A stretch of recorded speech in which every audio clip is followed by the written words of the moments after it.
Hello everyone, and welcome back to Honestly Tea, where you're honestly just getting me. Alright, so don't kill me, guys. I finally have the paint by number that I have been promising since God knows when, right? Right. However, this took longer than I thought it would take to make even just the Pikachu, which is really cute. And then I was like, when I did finish the Pikachu, I was like, me recording this Pikachu and even like editing it down and making it all fancy stuff. I really did my thing with like editing. I feel like I did really nicely with clipping it and like adding jump shots or whatever. Ooh, look at me, jump shots, editing queen. So yeah, when I was making this, I didn't even get to the Eevee yet, and I already knew it was going to be an extremely long video with the edits if I were to do the Eevee in this video too. So that's the reason why this is a part 1 to the speed paint by number, and then next week will be the part 2 for Eevee. So don't hate me. The other side will definitely be done by next week, and I can't wait for you guys to see it. But right now, I'm doing Pikachu. There's a lot of grass, so I just showed you that I did paint the grass, that it didn't come already with like it being pre-painted. But I figured that was sort of a boring part, and you probably wanted to see me speed painting the Pikachu more so than the grass itself. And the little Pokeballs, they're like small Pokeballs scattered around on the painting too. It's just really adorable, and at close, you don't think that it will look as nice as it does, but then when you like pan out, it looks so beautiful and color poppy, and I love it. So the topic that I want to talk about is not Pokemon. Actually, I feel like I talk a lot about Pokemon on this channel, which is really crazy because I like Pokemon like the next person, but it's not one of my like all-time favorites video games or all-time favorite media in general. They have some really cute Pokemon. Again, I love Hatterene and Hatterene, and I love Snom is like my all-time favorite right now. Like, he's just so cute. He's so like, I love him. But I wouldn't say that that's my favorite game. And then I was just like, okay, well, maybe instead of talking about Pokemon, I could talk about just straight up video games that I love. And I was like, I feel like I should save that for another video. And then I got to the conclusion, why don't I talk about video games that I feel are very underrated for part 1 and part 2? Because there are 2 particular games that I feel like are highly underrated that I truly love, that I feel like not everybody talks about or even knows about. So part 1 will be that, part 2 will be another video game. For this one, I will talk about Rhythm Thief. Oh my god, y'all. I don't know why there isn't another one, and if there was one, I would play it to the days on end. Rhythm Thief was that game. I don't know why it didn't get all the hype that it deserved when it first came out. It came out for the 3DS. I remember it very vividly. Me and my sister got it, and we would just take turns just beating the game and like replaying it. Because it was just that good. It was like if Professor Layton and Rhythm Heaven and WarioWare had a baby, and that baby would be Rhythm Thief. Like, that's exactly, like, I think that's the best way to describe it. So the game starts off with the main character, obviously, and he is a known thief. Like, everybody doesn't know that he's a thief, of course, but he's a notorious like art thief, and he steals paintings but swap them out with like real ones, but people don't know that they're real. They think that they're knockoffs until they check it.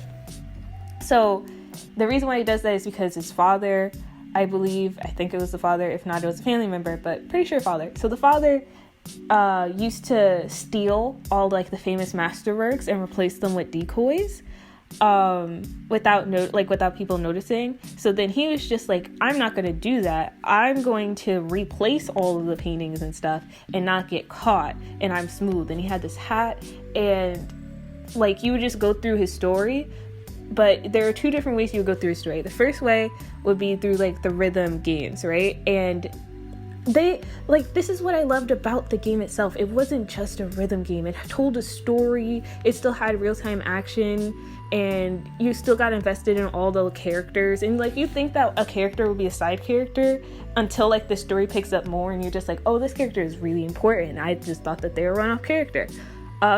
So you just go through his stealing stuff and like helping him sneak with the different rhythm games, but like, as like, your moves matter and everything matters in the story too, which I appreciate. So you have him who's trying to steal and replace famous works in the Louvre for the entire game. That's sort of the thing. And then there is the officer's story that you also see and play through, and they're trying to catch him, right? So you also have to go through that, and they have like a whole story about there being a child and trying to help him out, and the police trying to catch him. So you also follow through their story through rhythm games as well. And then you also follow, what's her name? Like Mariette. I think it was Marianne. And she has like this beautiful blonde hair, and she's a violinist, and you actually like play the violin for like the rhythm game part of it, which is really, really dope. And it's her entire story is really touching, but all three stories sort of collide together, and they all sort of intertwine. So it's not just, oh this, oh that, oh that, I promise you that it'll all work out at the end. Like, no, you actually see it like real time developing the story and it all coming together. Also, I love that the dog also has rhythm games as well, and it's really cute because the main character has a dog.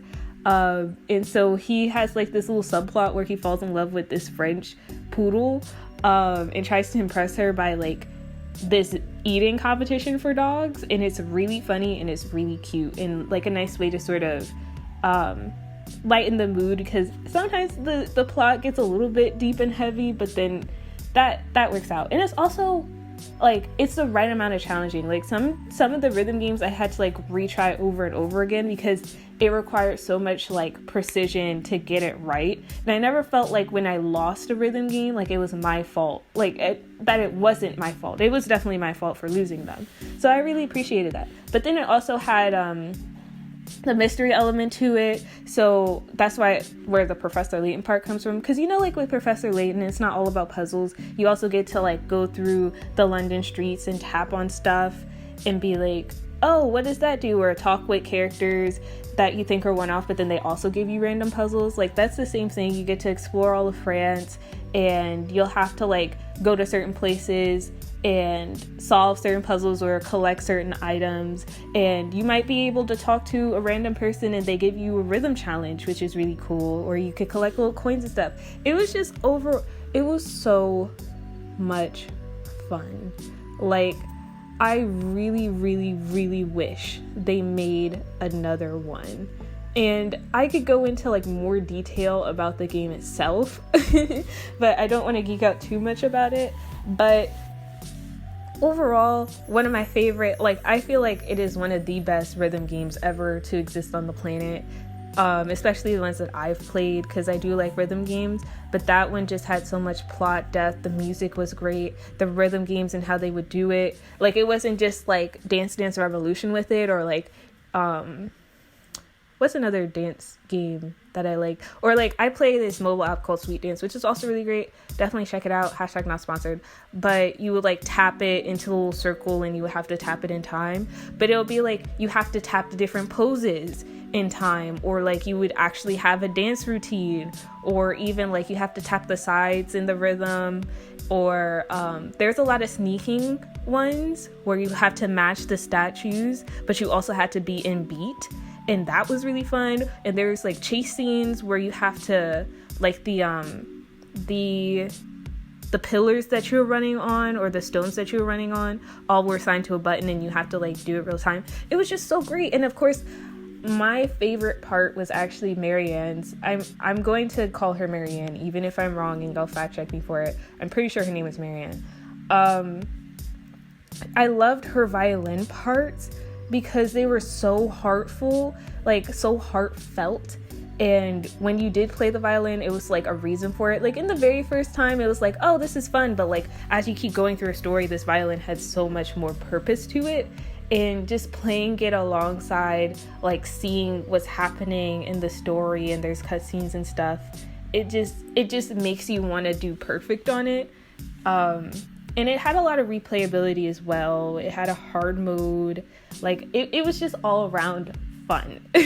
And I definitely recommend it if you still somehow have a 3DS that works. I would definitely recommend buying it. It is worth it. Take it from me, I still have it, and if my 3DS would work, okay, my 3DS works, but I just keep forgetting to buy a charger for it because I need a charger for it, because my like the old charger that I have doesn't work anymore. So as soon as I get that charged up, I'm definitely going to replay it because it was just that good of a game. And I feel like a lot of good games get swept under the rug so frequently because they're not a big title game, and that's evident with the other game I'll talk about in part 2, but at least with this one I do remember seeing commercials about it because that's how me and my sister first bought it. Like there was like 1 or 2 commercials that I could remember hyping up this game, and we went out and bought like the 3DS pack thing. But I feel like a lot of eShop games, like the ones that you could only buy digitally, get passed up so quickly because of how cheap they are, or it doesn't look like it's good. Like there are some really good games in the eShop for 3DS. I'm not saying that there aren't really good games in the eShop now for the Switch, but I feel like it's harder to find the good ones again because, like, remember how in the 3DS, if you guys had one, the 3DS was set up where it was like there was a section where you could have the discounted ones, and there was a section where you sort of discover, and they were like dedicated to like games that weren't necessarily Nintendo inclined, or just in general like lower priced items, but still hype them up instead of it being like always Mario, Kirby, the whole 9 yards. And I feel like with the new Switch's eShop, it just solely focuses on the one, like the games that automatically get the attention. Like it automatically focuses on Hades, which is a really good game, not knocking it, or it automatically focuses on the Mario game, or Shantae, which is also amazing. You know what I mean? Like you don't really see, it's harder to find off a riff the really good, like not well known games that are still really good quality. And that sucks a little because I feel like I enjoyed the hidden gems a lot more than I enjoyed some of the mainstream games in my opinion. Like of course Rhythm Thief, I just spent a whole video talking about Rhythm Thief, but there was also this other rhythm game that I can't remember where you play as like these roller skating girls and you would use paint to like paint the town, and it was so fun, and like that was also really fun for me.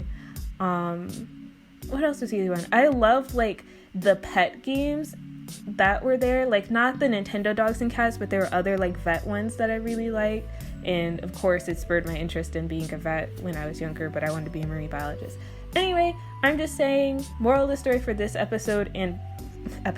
for this video, getting too big for my britches tea.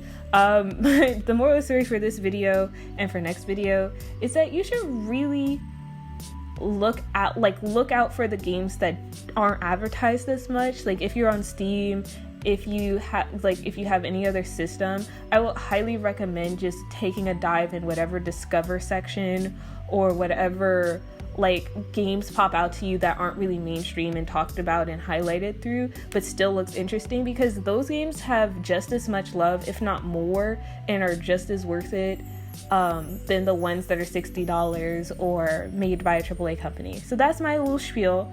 Thank you for coming to my TED Talk. But yeah, I really love Rhythm Thief. Definitely check it out if you are interested, and if you could find gameplay on it, watch it. And just try out a new game that you didn't think that you like. I guess I don't really think I'd have morals like that, but I definitely would recommend that. So that's it for this video. Thank you guys for watching all the way to the end. Make sure you like, comment, and subscribe if you want to see more. And let me know what other crafting things that you want to see, or any topics that you want me to discuss about. And just remember, every second that you see is me just connecting pieces. Thank you for coming. Thank you for staying. Thank you for watching this video.